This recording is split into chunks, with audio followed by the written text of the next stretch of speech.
Good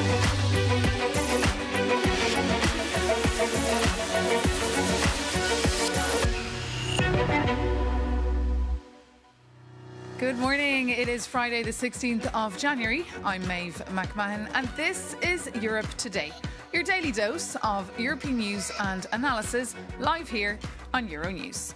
Coming up today, the EU Foreign Affairs Chief Kaja Kallas is finalising a fresh round of sanctions on Iran.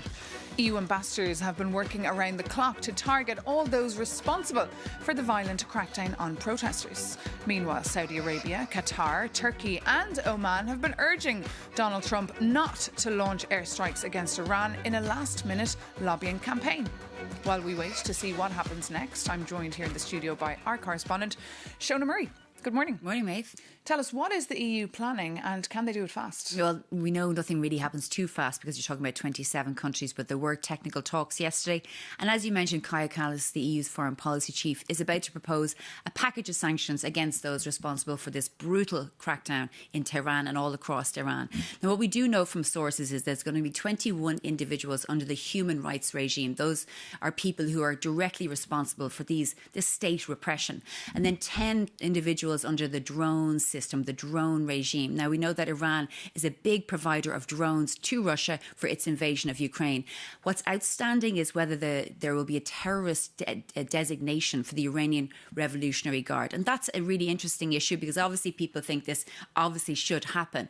But what I've heard from sources is this is an area of state repression. It's not necessarily terrorism. But that doesn't mean that the EU isn't fully behind the momentum of the protesters and doesn't have empathy. And we heard yesterday from President of the European Commission, Ursula von der Leyen from Cyprus, talking about this. We are looking into deepening the sanctions against Iran. These sanctions are biting. So I would not just put them aside. They are biting and they have their effect. They are weakening the regime, and the sanctions help to push forward that this regime comes to an end and that there is a change. It is in the very end the people of Iran who are bravely fighting for a change. They have our full support. They have our full political support. Commission President von der Leyen there speaking in Cyprus. And Shona, what is the EU's position on whether or not the US should strike Iran? Well, obviously there's no official position. I spoke to a few people about this. There's certain ways of looking at it. I mean, what would that achieve, first of all? Is it going to be targeted military strikes against the regime? Is it going to be individuals who are responsible for the repression? What comes afterwards? And then there's the issue of whether or not if America were to strike Iran, would that then, in the eyes of the regime, say, delegitimize the protesters, saying, they're just tools of the United States, and then they could crack down even further. We've seen complex interventions in the Middle East in the past. So the question is, what is it set to achieve? What will be the aftermath? And the EU's position is really that if there is an overthrow of this regime, and we heard from Metsola earlier in the week, President of the European Parliament, that the regime is in its last legs, then it should come from within. That's the ideal. The EU will put the sanctions on Tehran, and it hopes that it'll unsettle it that way. Maeve. Okay, we'll keep a very close eye on that, Shona Murray. Thank you so much for all those details. But coming up now, we'll be joined by Andris Spruds, the Latvian Minister for Defensa, a former professor and expert on foreign policy. He's a member of the Latvian Progressive Party and he's been a minister since 2023. So good morning, Minister. Thank you so much for joining us. First, I'd like to ask you about Greenland. What is the mood among some NATO allies about Trump's intentions for Greenland? Collective security in the high north, in the Arctic, is very important. And of course, that's why also Latvia is able and willing to contribute if necessary. But at the same time, it is important, of course, to once more underline that Greenland is an integral part of Danish Kingdom of Denmark. And could this bring about the end of NATO, as the Danes have warned? I would not over-dramatize. Of course, now we are in the process of discussing, especially the dialogue between the United States and Denmark. We see also in NATO sometimes there are some dialogues or discussions among countries. We know already for some time there is the discussion, interaction between Greece and Turkey, but it doesn't mean that it somehow undermines NATO. Everybody understands the importance of collective defense. Everybody understands the importance of NATO as a strong alliance, and this is mutually beneficial for both, for the United States and for Europe. That's why I am absolutely believe and confident it's not end at all, but discussions certainly will go on. Latvia's position is clear in this regard: collective defense, and Greenland as a territorial part, of course, of the Danish kingdom. And some countries, of course, are sending troops for deterrence and surveillance. What is Latvia doing?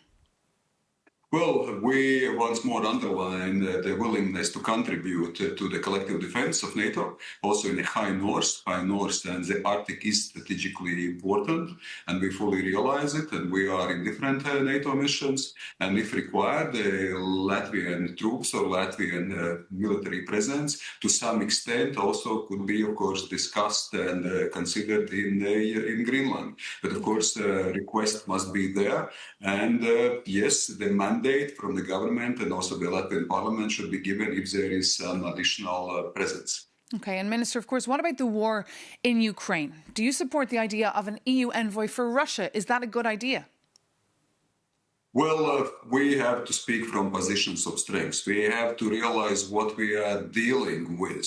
So that's why, of course, now in this context, there are some peace efforts. And we also appreciate President Trump's efforts in this regard, and also the contribution by the EU, also the coalition of the willing. It is important that Europe is stepping up and Europe is demonstrating its willingness and strength to be part of the peace process. At the same time, let's realize what we are dealing with. So we always have to speak, negotiate, act from positions of strength. That's why the Europe stepping up is a crucial and primary task and goal for Europeans. Yes, we can engage in some diplomatic activities, but there must be some limits how far we can go. And of course, always strength is absolutely the basis we start from negotiations with Russia. And just finally, we've seen that Latvia has reintroduced military subscription, compulsory military subscription for women. Would you like to see all EU countries follow suit? First of all, Latvia thinks and invests and acts actively on strengthening our defense. This year, almost 5% from our GDP goes to defense investment, so it is crucial.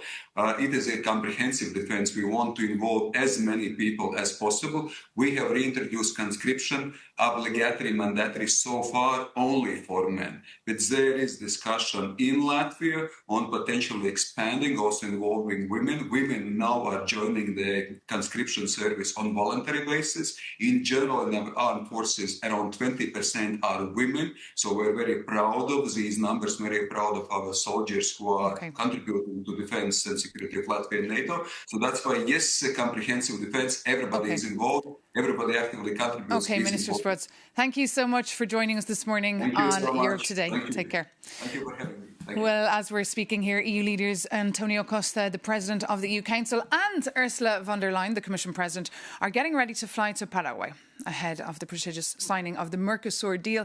They'll be touching base first in Brazil for talks with President Lula. For more on Brussels' accelerated trade agenda of late, I'm joined here in the studio by Euronews' EU editor. That's, of course, Maria Tadeo. So the big day has come, the signing ceremony. What should we expect?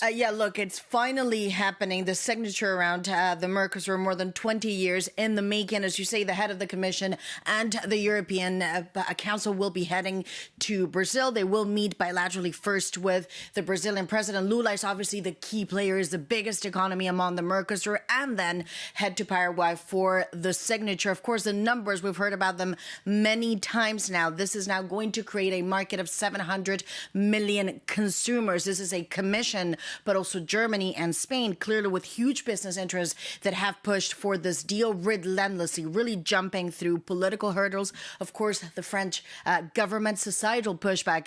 Again, the Mercosur is and remains to be completely toxic among the farming community in Europe. And then, of course, there's pending legal questions and the vote in the European Parliament. And I want to stress, ultimately, this is being celebrated today, but we should be clear, this is not going to fix the deeply structural issues of the European industry, and it's not going to save the German car industry overnight. But, and this is really what Brussels diplomats continue to stress and has told me many times, at a time, and this is really the key point here, at a time in which the multilateral trade system and the EU needs this to survive, it needs this to make money.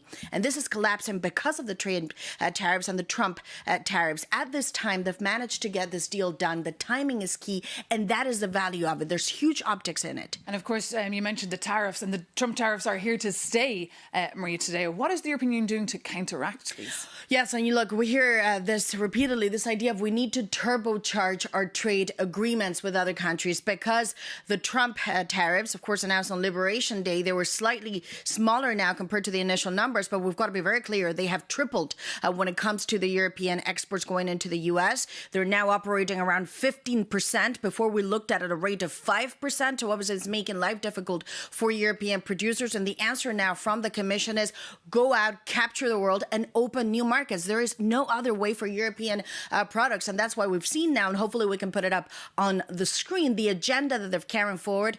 India is the big goal now. They missed a deadline to get this FTA, this free trade agreement, at the end of last year. We know there were really serious, very difficult sticking points in agriculture. They hope to get that done before potentially the end of this month. They want to get this thing on paper now, and then reaching out to countries in Asia and the Gulf. The UAE is another big country they've launched talks with already last year. Indeed, Maria Sale, our Euronews EU editor, thank you so much for all those details. And the aim, of course, of these trade deals is for EU consumers, for us to be able to buy goods and services at better prices, improve our purchasing power, because as it stands, the cost of living crisis is still pinching, especially in countries like Portugal, who are holding presidential elections this Sunday. Ahead of the key votes, Euronews has published an exclusive poll on who's in the lead. You can read it on our website, euronews.com, but not before taking a look at this report on why these votes matter. Jakub Janis reports. Portugal is electing a new president this Sunday, and for the first time in 40 years, we might not have an immediate winner. Usually, Portuguese presidential elections are predictable, but not this time. With rents soaring while wages stagnate, it pushes frustrated voters towards the extremes. So who is riding this wave of anger? First, the veteran, Antonio José Seguro, a former socialist leader pitching himself as a safe pair of hands who returns from the political exile. Then the liberal, João Contrim Figueiredo, a pro-business MEP and a vice president of Renew Europe that promises to cut taxes and shake up the economy. And we also have the showman, André Ventura, the far-right opposition leader who is a former TV commentator. He runs on an anti-corruption and anti-immigration platform, and he wants to be a prime minister, but is using this run to cement his power. But watch out for the dark horse, the Admiral Enrique Gouveia y Mel, a non-politician military man who promises order and discipline, and who could upset the entire race. Finally, the insider, Luis Marques Mendes. He is backed by the ruling party, and he vows to wake Portugal up from its complacency. Though the role is mostly ceremonial, the president does hold the atomic bomb, so the power to dissolve the parliament. And with the current government ruling without a majority, and voters angry about the cost of living, the next president will not be just cutting ribbons. If no one wins outright, the second round will take place on the 8th of February.